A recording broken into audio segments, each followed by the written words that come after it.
ಹಾಗೂ ನೈಜ ಸುದ್ದಿಗಳಿಗಾಗಿ ವೀಕ್ಷಿಸಿ ಸತ್ಯ ಸುದ್ದಿ ನ್ಯೂಸ್. ನಮಸ್ಕಾರ ವೀಕ್ಷಕರೇ, ಸತ್ಯ ಸುದ್ದಿಯಲ್ಲಿ ನಿಮಗೆ ಸ್ವಾಗತ. ವೃತ್ತಿಯಲ್ಲಿ ಆಟೋ ಡ್ರೈವರ್. ಕಷ್ಟಕರವಾದ ಜೀವನದಲ್ಲಿ ಬಡ ಜನರನ್ನು ಸೇವೆ ಮಾಡಲು ಮುಂದಾಗಿ ಈ ಚಳಿಗಾಲದಲ್ಲಿ ನಿರಾಶ್ರಿತರು ನಿರ್ಗತಿಕರಿಗೆ ಒದಗಿ ಹಂಚುವ ಮೂಲಕ ಹೊಸ ವರ್ಷ ಆಚರಣೆ ಮಾಡಿದ್ದ ರುದ್ರೇಗೌಡ. ಹೌದು ವೀಕ್ಷಕರೇ, ದಾವಣಗೆರೆ ಜಿಲ್ಲೆಯ ಹರಿಹರ ತಾಲೂಕು ಹರಿಹರ ನಗರದ 60 ವರ್ಷದ ಆಟೋ ಚಾಲಕರಾದ ರುದ್ರೇಗೌಡರು ಪ್ರತಿ ವರ್ಷ ಚಳಿಗಾಲದಲ್ಲಿ ಬಸ್ ನಿಲ್ದಾಣ, ರೈಲ್ವೆ ನಿಲ್ದಾಣದಲ್ಲಿ ಜೀವನ ನಡೆಯುತ್ತಿರುವ ನಿರ್ಗತಿಕರಿಗೆ ನಿರಾಶ್ರಿತರಿಗೆ ಒದಗಿ ಹಂಚುವ ಮೂಲಕ ಹೊಸ ವರ್ಷ ಆಚರಣೆ ಮಾಡಿದ್ದಾರೆ. ಬಡ ಜನರಿಗೆ ಹಾಗೂ ಮಧ್ಯಮ ವರ್ಗದವರಿಗೆ ಈ ಒಂದು ಕಾರ್ಯ ಎಲ್ಲರಿಗೆ ಪ್ರೇರಣೆಯಾಗಿದೆ. ಇಂತಹ ಇವರ ಕಾರ್ಯಕ್ಕೆ ಹರಿಹರ ತಾಲೂಕು ಜನತೆ ಮೆಚ್ಚುಗೆ ವ್ಯಕ್ತಪಡಿಸಿದ್ದಾರೆ. ಈ ಸಂದರ್ಭದಲ್ಲಿ ನಮ್ಮ ವಾಹಿನಿಗೆ ರುದ್ರೇಗೌಡರು, ಕಾಂಗ್ರೆಸ್ ಪಕ್ಷದ ಅಲ್ಪಸಂಖ್ಯಾತರ ಘಟಕದ ಅಧ್ಯಕ್ಷರಾದ ಇಮ್ತಿಯಾಜ್ ಜಲಾಲ್, 28ನೇ ವಾರ್ಡಿನ ಸದಸ್ಯರಾದ ಅರಣಿ ಪಾರ್ವತಮ್ಮ ಪುತ್ರ ಶ್ರೀನಿವಾಸ್ ಪ್ರಸಾದ್ ಆರ್ ಮಾತನಾಡಿ ಹೆಚ್ಚಿನ ಮಾಹಿತಿ ಹಂಚಿಕೊಂಡರು. ವರದಿ ಸೈಯದ್ ಇರ್ಫಾನ್, ಸತ್ಯ ಸುದ್ದಿ ನ್ಯೂಸ್ ಕನ್ನಡ, ಹರಿಹರ. ಹರಿಹರ ತಾಲೂಕು ಹರಿಹರ ನಗರದಲ್ಲಿ ತಾವು ನೋಡ್ತಾ ಇರ್ಬೋದು, ಯಾವಾಗಾದರೂ ಅನಾಥರು, ನಿರ್ಗತಿಕರು, ಬಹಳಷ್ಟು ಬಡವರು ಅಲ್ಲಿ ಇಲ್ಲಿ ಮಲಗ್ತಾರೆ. ರಾತ್ರಿಗಳೇ ಚಳಿಗಾಲ ಚಾಲು ಆಗಿದೆ. ಈಗ ಇವತ್ತು 24ರಿಂದ 25 ಸೆಲ್ಸಿಯಸ್ ಚಳಿ ಇದೆ. ಬರ್ತಾ ಹೇಗೆ ಮಧ್ಯರಾತ್ರಿ ಕಳಿತೀವೋ ಆ ಥರ 17-18 ಸೆಲ್ಸಿಯಸ್ಸು. ವೃದ್ಧೆಯಲ್ಲಿ ಒಬ್ಬ ಆಟೋ ಡ್ರೈವರು ರುದ್ರೇಗೌಡರು ಇವರ ಹೆಸರು, ಮತ್ತು ಸಮಾಜ ಸೇವಕರು ಆಟೋ ಡ್ರೈವರ್ಗಳಾಗಿರುವಂತಹ ರುದ್ರೇಗೌಡರು ನಮ್ಮ ಜೊತೆಯಲ್ಲಿ ಇದ್ದಾರೆ. ಇವರು ಪ್ರತಿ ವರ್ಷ ತಮ್ಮದೇ ಆದ ಒಂದು ಸಮಾಜ ಸೇವೆ ಮಾಡುತ್ತಾ ಅವ್ರ ಜೊತೆಯಲ್ಲಿ ನಮ್ಮ ಅಲ್ಪಸಂಖ್ಯಾತರ ಬ್ಲಾಕ್ ಕಾಂಗ್ರೆಸ್ ಅಧ್ಯಕ್ಷರಾದ ಇಮ್ತಿಯಾಜ್ ಜಲಾಲ್ ಅವರು ನಮ್ಮ ಮುಂದೆ ಇದ್ದಾರೆ. ಶ್ರೀನಿವಾಸ್ ಅವರು 28ನೇ ವಾರ್ಡಿನ ಸದಸ್ಯರು ಹಾಗೂ ಗ್ರಾಮಾಂತರ ಸತ್ಯ ಸುದ್ದಿ ರಿಪೋರ್ಟರು ಸಹ ಇವ್ರ ಜೊತೆ ಸಾಥ್ ಕೊಟ್ಟಿದ್ದಾರೆ. ಬನ್ನಿ ಅವ್ರ ಜೊತೆ ಮಾತಾಡೋಣ ಮತ್ತು ಬಡವರಿಗೆ ಬರ್ಶೀಟ್ ಅನ್ನು ವಿತರಣೆ ಮಾಡೋಣ, ಅವ್ರ ಜೊತೆ ಮಾತಾಡೋಣ. ಸರ್ ನಮಸ್ಕಾರ. ನಮಸ್ತೆ ಸರ್. ವೀಕ್ಷಕರಿಗೆ ಏನ್ ಹೇಳಕ್ ಬಯಸ್ತಾರ? ನಮ್ಮ ವೀಕ್ಷಕರಿಗೆ ಅಂದ್ರೆ, ಈಗ ಚಳಿಗಾಲದಲ್ಲಿ ಅನಾಥರ ಬಸ್ ಸ್ಟ್ಯಾಂಡ್ ಅಲ್ಲಿ ಅಲ್ಲಿ ಕುಟುಂಬ ಮಕ್ಕಂದಿರ್ತಾರಲ್ಲ, ಅವ್ರಿಗೇನೋ ಒಂದು ಒತ್ತಿಗೆ ಕೊಟ್ಟರೆ ಸ್ವಲ್ಪ ಅನುಕೂಲ ಆಗ್ತದೆ ಚಳಿಗಾಲದಾಗ ಅಂತ ಪ್ರತಿ ವರ್ಷ ನಾವು ಈ ತರ 2 ವರ್ಷದಿಂದ ನಾವು ಮಾಡ್ಕೊಂತ ಅಷ್ಟೇ. ಓಕೆ ಸರ್, ಇದಕ್ಕೆ ನೀವು ವಿವಿಧ ಸಂಘಟನೆಯಲ್ಲಿ ಕಾರ್ಯನಿರ್ವಹಿಸ್ತಿದಾರ, ಅದು ಜನರಿಗೆ ಗೊತ್ತು.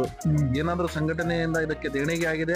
ತಮ್ಮ ಸ್ವಂತ ಯಾವ ದೇಣಿಗೆನೂ ತಮ್ಮ ಸ್ವಂತ ಹಣದಿಂದ ನೀವು ಮಾಡುತ್ತಾ ಇದ್ದೀರಿ? ಯಾವ ದೇಣಿಗೆ ಸಂಘಟನೆ ಯಾವ ಸಂಘಟನೆಯಿಂದ ದೇಣಿಗೆ ತಂದಿಲ್ಲ ಸರ್. ಈಗ ವಾತಾವರಣದಲ್ಲಿ ಎಕನಾಮಿ ಏನಿಲ್ಲ, ವ್ಯವಹಾರ ಎಲ್ಲ ಸುಸ್ತಿದೆ, ವ್ಯಾಪಾರಸ್ಥರು ಸುಸ್ತಾಗಿದ್ದಾರೆ, ಮನಿ ಖರ್ಚು ನಡೆಸೋದೇ ಬಹಳ ಕಷ್ಟ ಐತಿ. ಅಂತಹ ಸಮಯದಲ್ಲಿ ತಾವು ಇಂತಹ ಒಂದು ಒಳ್ಳೆ ಕಾರ್ಯಕ್ಕೆ ಹೆಜ್ಜೆ ಇಡ್ತಾ ಮತ್ತು ಪ್ರತಿ ವರ್ಷದಂತೆ ಈ ವರ್ಷನೂ ಮಾಡ್ತಾ ಇದಾರಲ್ಲ, ತಮಗೆ ನಮ್ಮ ವಾಹಿನಿ ಪರವಾಗಿ ಮತ್ತು ಸಮಸ್ತ ಹರಿಹರ ಜನತೆ ಪರವಾಗಿ ನಾನು ಹೃದಯಪೂರ್ವಕವಾದ ಅಭಿನಂದನೆ. ಜಲಾಲ್ ಸಾಹೇಬ್ರೆ, ತಾವು ಇವ್ರಿಗೆ ಸಾಥ್ ಕೊಡಕ್ ಬಂದಿದ್ದೀರಾ, ಏನ್ ಬಿಡ್ತೀರಾ? ನಮ್ಮ ರುದ್ರೇಗೌಡರು ನಮ್ದು ಇವ್ರದ್ದು ಸ್ನೇಹಿತನ ಒಂದು 6 ವರ್ಷದಿಂದ ಸ್ನೇಹಿತನಿದೆ. ವಿವಿಧ ಸಂಘಟನೆಯಲ್ಲಿ ನಾವು ಸೇರಿ ಸಂಘಟನೆ ಮಾಡಿದ್ದೀವಿ.